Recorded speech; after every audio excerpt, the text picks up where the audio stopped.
qaramada midoobay ayaa sheegtay in tirada dadka adduunka ay noqon doonaan 8 bilyan maanta oo talaada taariikhduna tahay 15 bisha November taasoo ah tallaabo taariikhi ah oo bini'aadamka kobciisa kordhaya. qaramada midoobay ayaa ammaantay kororka dadweynaha iyadoo heerka dhimashadu hoos u dhaceen rajada noloshuna ay sii kordhayso. cimriga nolosha adduunka uu celcelis ahaan noqday ku dhawaad 73 sano marka loo eego sanadkii 2019. saadaasha hadda ayaa sheegaysa in rajada nolosha ay noqon karto celcelis ahaan 77 sano marka la gaaro 2050. qaramada midoobay ayaa saadaashan ku sheegtay warbixin ay soo saartay bartamihii sanadkan iyadoo xustay in bisha November 15keeda dadku gaari doonaan 8 bilyan oo qof. dadku waxay labanlaabmeen 50 sano ee la soo dhaafay. dadka adduunka waxay ahaayeen 4 bilyan sanadkii 1974 waxayna qaadatay wax ka yar 10 sano in dadku ku darsamaan tiradooda 1 bilyan.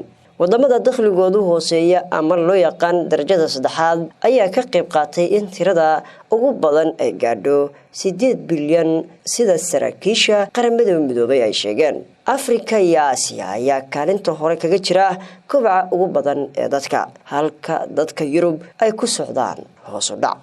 wadanka hindiya ayaa shiinaha kala wareegi doona kaalinta koowaad waxaana hindiya ay si xawli ah u kordhaya dadkeeda.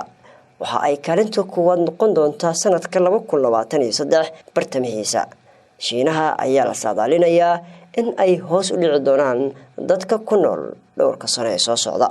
saadaasha dadka adduunka ayaa lagu qiyaasayaa in ay gaari doonaan 9 bilyan sanadka 2037 iyo 10 bilyan sanadka 2058 taasoo muujinaysa kororka dadweynaha inuu si tartiib ah hoos ugu dhacayo oo ay 16 ilaa 20 sano ku qaadanayso in 1 bilyan lagu gaaro halka sanadkii 2011 dadku ay gaareen 7 bilyan 11 sano ku korortay 1 bilyan oo sanadkan ay noqdeen 8 bilyan. qaramada midoobay ayaa ku qiyaastay in dadka adduunka ay gaari doonaan 10 bilyan iyo 400 milyan oo qof 2080 laakiin waxay ku sii jiri doonaan heerkaasi ilaa dhammaadka qarnigan 21aad.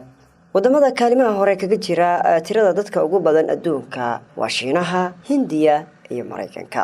muuqaalka like saar sina share mahadsanid.